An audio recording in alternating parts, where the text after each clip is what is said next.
Make it easy. You're listening to the RFP Success Show with 8-time author, speaker, and CEO of the RFP Success Company, Lisa Verheurik. Tune in each episode to learn what today's capture and RFP teams are doing to increase their win percentages by up to 20, 30, and even 50%, and meet the industry trailblazers that are getting it right. Let's get started. Welcome, everybody, to the RFP Success Show. I am your host, Lisa Verheurik, founder and CEO of the RFP Success Company. Today, we are talking about 5 non-negotiables to get to the yes. These are 5 things that you absolutely must have to go in feeling super confident that you're going to get the yes. All right. What can you do to make a difference in your RFPs? We get this question all the time, like, what are the top mistakes that people make? And what can we do better? And so as I started thinking about what I wanted to talk about in this episode, really wanted to hone in on what are the things that are pretty non-negotiable if you want the yes. Okay, so that's what we're going to talk about today. The very first one is going to seem super obvious, but we've got to set the stage here.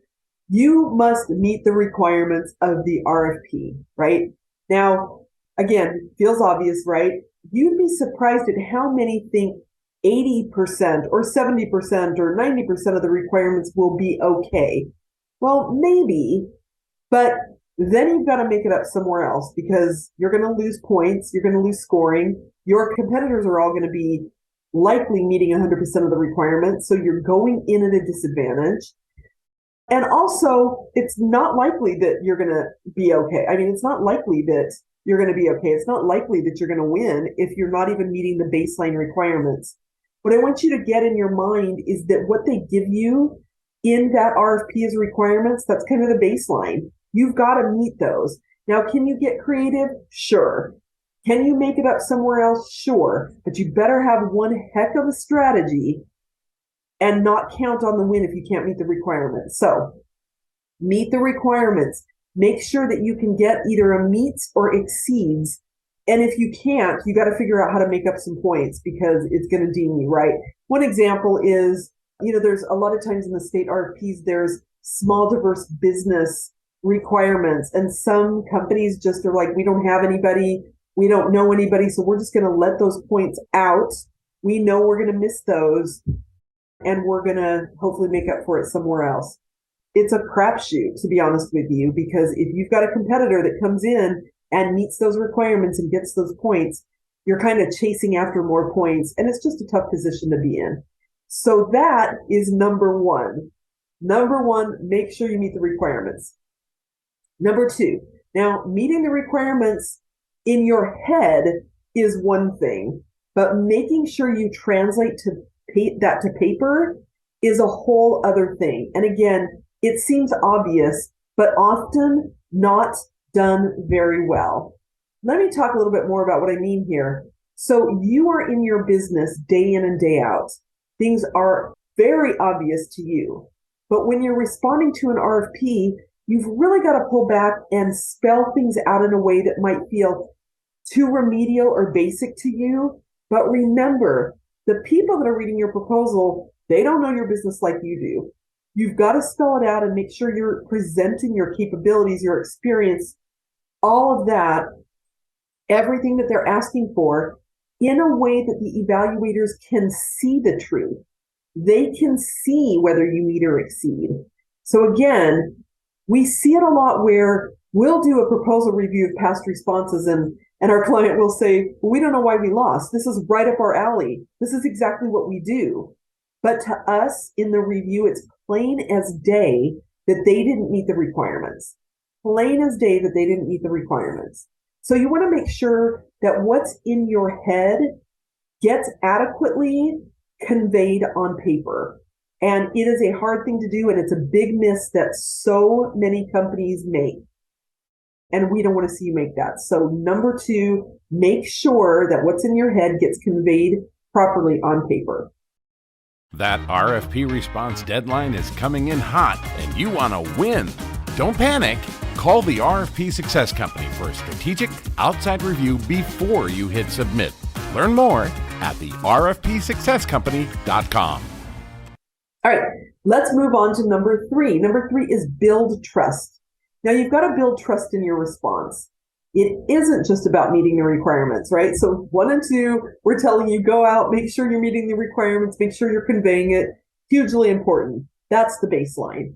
Now that you've done that, we've got to take it up a notch. We've got to move it up a notch. So building trust.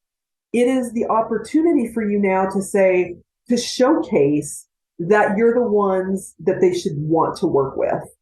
And building trust is really hard because it's a little subjective and it's also emotional. And when we respond to RFPs, we tend to be very objective, very tactical. We don't put a lot of emotion in it, but build that trust. Showcase that you're the company to hire. Things that build trust are stories, case studies, experience, knowledge, just being yourself, not being so uptight in your responses. And this actually leads to number 4, which is show versus tell.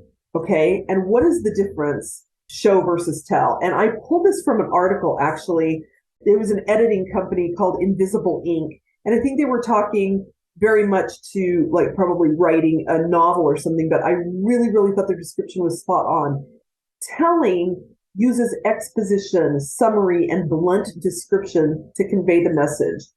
And this is just how we tend to write when we're responding to RFPs.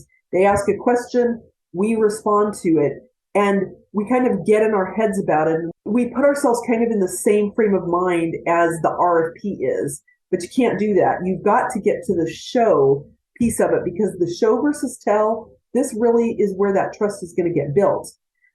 Showing uses actions, dialogue. They say body language. Of course, you can't do that in a written context.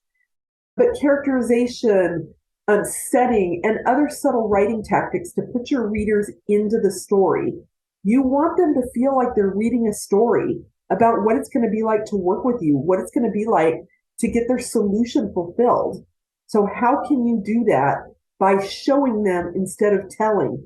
Telling to me feels like you're cramming it down their throats. You're pushing you on them instead of showing, which pulls them into the story. They're part of it. They can envision themselves in it instead of kind of being this watching from a distance as you're, screaming at them. So this is a really important one because we see this all the time and it's so gross to read, to be honest with you, but it's what 90% of the companies out there do. It really is what everybody reverts to. So it's not unusual, but if you can shift that, this is going to be a really great shift for you in getting those yeses. It's just beautiful. All right, number 5 then is know their business. So do not just write to the questions that they've asked. Now, this is a little bit of a balance. I don't want you to go off the rails and start, giving them all this advice and, shoving other solutions down their throats that they didn't ask for. That is not what I'm talking about. What I'm talking about is showing your credibility, showing your authority, and letting them know that you know their business. So you want to write to things that show that you know their business, that show that you know their industry, that you know their industry trends. You want to speak to things that they might not already know. So you could say, for example, in the clients that we work with that are similar to you, one of the things that we've noticed in the last 12 months is XYZ trend. And we're helping our clients shift that because it's a little bit different than the way that they're used to doing business right now. So you can say subtle things like that to just get them thinking, and it builds your credibility and your authority, which, guess what? Builds trust. Yep, it builds trust. So we've got these 5 things, right? Meet the requirements, convey those requirements, that you meet those requirements, convey that well, build trust, show versus tell, and then really know their business. And then I'm actually going to add a 6th one in here because I think this is really important. And if you followed me at all, I say this all the time and it's like my soapbox, but you got to make it easy on the evaluators. They are human beings. They are trying to map your proposal to an evaluation score tool of some sort. And if you make it hard on them to find the information, to understand the information, to map the information back to the question, you're going to get dinged. You're going to get dinged. So the more you can do to make it easy on the evaluators, make it easy for them to find what they need, make it easy for them to read your content. Also, please stop doing like massive paragraphs that nobody wants to read. Break it up, lots of white space.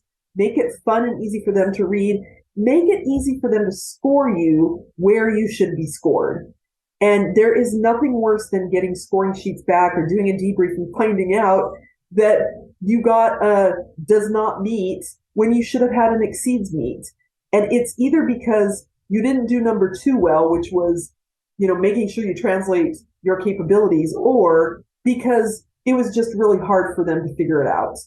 So I think I know that if you do these things, you're going to get to the yes so much more often than you get to the yes now. I promise you. I appreciate you being here and listening. Come back, join us next week. And if you haven't already subscribe to this podcast so you don't miss a beat. Again, you've been listening to the RFP Success Show, and I'm your host, Lisa Rehurick.